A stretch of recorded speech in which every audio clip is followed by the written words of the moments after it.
अंबाला नगर निगम की तीसरी बैठक हुई। बैठक में सरकार द्वारा 2 मनोनीत पार्षदों को शपथ दिलवाई गई। इससे पहले एक मनोनीत पार्षद की शपथ को लेकर विवाद भी दिखाई दिया, लेकिन बाद में मेयर शक्ति रानी शर्मा ने संदीप सचदेवा को शपथ दिलवा मामला शांत किया। इस मीटिंग में शुरुआती बहस के कारण वे कुछ कानूनी असमंजस को लेकर बैठक में रखे गए 9 एजेंडों पर चर्चा नहीं हो सकी। बता दें, बीते दिन अंबाला नगर निगम की तीसरी मीटिंग संपन्न हुई। मीटिंग में सबसे पहले सरकार द्वारा मनोनीत 2 पार्षदों को शपथ दिलाई गई।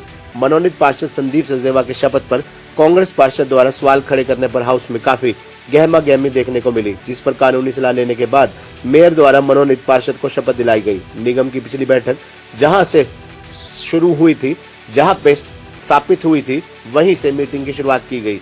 मेयर द्वारा जब मीटिंग के एजेंडा हाउस के सामने रखा तो भाजपा पार्षदों द्वारा एजेंडे में उनकी राय न लेने पर सवाल खड़े किए गए और एजेंडे का बहिष्कार किया गया, जिस पर वोटिंग करवाई गई तो एजेंडे के पक्ष में 9 वोट डले, वहीं भाजपा के पक्ष में 8 वोट। मनोनीत पार्षदों ने भी वोट करने का अधिकार मांगा, जिस पर असमंजस की स्थिति खड़ी हो गई, क्योंकि निगम अधिकारियों को भी इसकी पूरी जानकारी नहीं थी, जिसके बाद मेयर द्वारा मीटिंग को स्थापित कर दिया गया।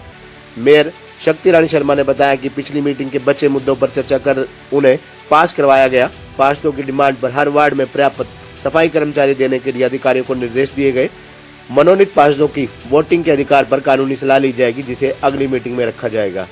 वहीं कांग्रेस व हरियाणा जनचेतना पार्टी के पार्षद भाजपा पार्षदों पर अंबाला के विकास कार्यों के लिए चर्चा से भागने के आरोप लगाते नजर आए। उन्होंने कहा कि भाजपा पार्षद नहीं चाहते कि अंबाला का विकास हो।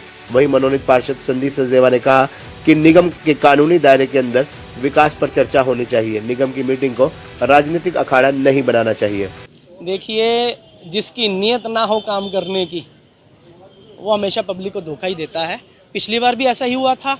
मंशा बना करके आते हैं कि मीटिंग जो है वो एजेंडे पुट नहीं होने देने। अभी एजेंडा एक भी नहीं पुट हुआ था। जो जनता की भलाई के लिए एजेंडाज रखे जाने थे, जो विकास कार्यों के एजेंडाज रखे जाने थे, जो नगर निगम के द्वारा पार्षदों के द्वारा एजेंडे रखे जाने थे, भी शुरू होने थे। लेकिन उससे पहले ही एक बहाना बनाया और वो एक्ट भी हमने क्लियर करके दिखा दिया था। सर, मीटिंग में कुल मिलाकर निचोड़ ये निकल कर आया कि अभी तक जो मेयर मैडम और उनके साथियों का रवैया था, वो इस हाउस को पंचायती अखाड़ा बनाकर अपने राजनीतिक वेंडिट्टा के लिए इस्तेमाल करना चाह रहे थे। और आज हमने पूरा प्रयास किया है कि नियम कानूनों के दायरे के तहत रहकर नगर निगम की जो बैठक है वो पार्टी लाइन से ऊपर उठकर शहर के विकास के लिए चर्चा करें। हाउस की मीटिंग में सबसे पहले तो हमारा शपथ ग्रहण का समारोह हुआ और उसके बाद जो हमारी पिछले हाउस की मीटिंग थी और उसके कुछ पॉइंट्स रह गए थे, उनके ऊपर डिस्कस किया गया और एक कुछ सप्लीमेंट्री के 4 पॉइंट्स थे, उन पर डिस्कशन हुआ और वो पास भी हो गए इस हाउस में। और फिर लंच ब्रेक के बाद अभी जो हमारा एजेंडा था 9 पॉइंट का। खबर नवा हरियाणा के लिए अंबाला से पारुल गर्ग की रिपोर्ट।